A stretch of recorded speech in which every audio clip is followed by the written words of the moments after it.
Assalamualaikum warahmatullahi wabarakatuh. Perkenalkan, nama saya Gilang Fauzi Mubarak dan rekan saya Rian Hidayatullah.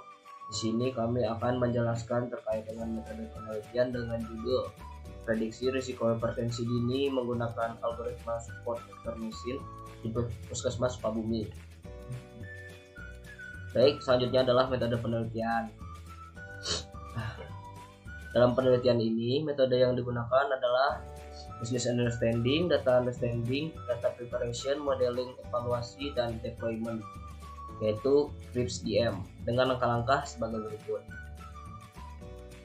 Baik, ini adalah langkah yang pertama, yaitu business understanding. Tahap pertama adalah business understanding ataupun pemahaman bisnis yang bertujuan untuk memahami tujuan utama penelitian, yaitu memprediksi risiko hipertensi dini pada pasien di Puskesmas Sukabumi.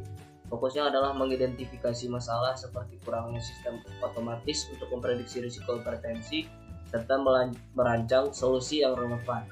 Model yang dihasilkan diharapkan mampu membantu tenaga medis untuk mendeteksi pasien berisiko tinggi dan memberikan tindakan pencegahan lebih awal.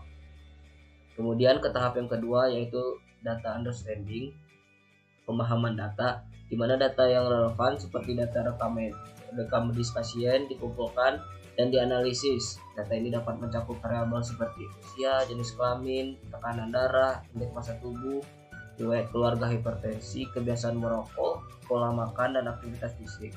Pada tahap ini, deskripsi statistik awal dilakukan untuk memahami distribusi dan korelasi antara variabel sehingga dapat ditemukan pola awal yang relevan. Selanjutnya adalah data preparation, persiapan data. Data preparation diproses menjadi dataset yang siap digunakan untuk pemodelan. Data yang hilang atau tidak valid dibersihkan dengan nilai kosong seperti missing value diisi dan variabel kategorikal diubah menjadi format numerik.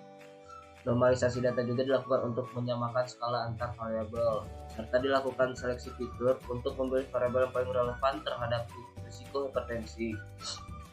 Selanjutnya adalah modeling, pemodelan, di mana algoritma support vector machine digunakan untuk membangun model prediksi. Proses ini melibatkan pemilihan parameter optimal seperti kernel dan nilai parameter C atau gamma dengan menggunakan teknik seperti grid search. Dataset dibagi menjadi data pelatihan dan data pengujian untuk memastikan model dapat berfungsi dengan baik pada data baru.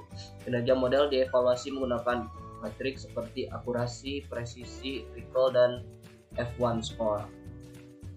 Selanjutnya adalah evaluasi. Akurasi digunakan untuk mengukur proporsi prediksi yang benar terhadap seluruh data uji. Semakin tinggi nilai akurasi, maka semakin baik model dalam melakukan klasifikasi ataupun prediksi. Kedua itu adalah presisi, digunakan untuk mengukur tepat model dalam mengklasifikasikan data dalam setiap kategori gangguan kepribadian. Precision digunakan untuk mengukur tempat model dalam memprediksikan data dalam setiap kategori. F1 score merupakan rata-rata ataupun antara presisi dan recall yang memberikan evaluasi seimbang terhadap model.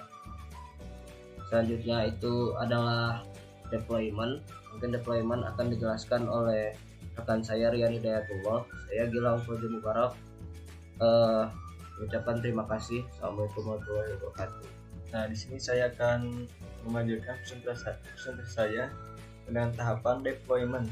Nah, di mana pada tahapan deployment ini setelah evaluasi dilakukan dan model dinyatakan memadai, tahap berikutnya adalah deployment. Penerapan pada tahap ini hasil dari model yang telah dievaluasi diterapkan dalam lingkungan nyata, yaitu di Puskesmas Sukabumi. Penerapan ini bertujuan agar model dapat digunakan oleh petugas untuk memprediksi risiko hipertensi dini pada pasien yang datang ke Puskesmas.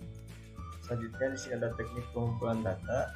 Nah, pada teknik pengumpulan data dan perangkat ini, pertama teknik pengumpulan data yang saya pilih yaitu sekunder, yaitu di mana data yang sudah diperoleh dari sumber-sumber yang sudah tersedia sebelumnya. Sebelumnya digunakan untuk mendukung teori, metodologi, dan interpretasi hasil penelitian. Nah, pada jumlah data yang digunakan yaitu sebanyak 4.364 data menyediakan variabel-variabel yang digunakan dalam penelitian ini. Nah, yang kedua ada perangkat yang digunakan. Nah, di sini perangkat yang saya gunakan seperti hardware, laptop Lenovo ThinkPad X1 Carbon Intel Core i5 dengan RAM 8GB dan penyimpanan memori SSD sebesar 256GB. Nah, untuk pada softwarenya sistem operasi Windows 10 Pro dengan bahasa pemrograman yang memakai bahasa pemrograman Python versi 3.12.3. Mungkin segitu saja presentasi dari saya di penelitian saya. Terima kasih sebelumnya. Mohon maaf bila ada kesalahan ataupun kekurangannya, mohon dimaafkan. Wabillahi taufiq hidayah. Wassalamualaikum warahmatullahi wabarakatuh. Iya. Kadang itu ya tak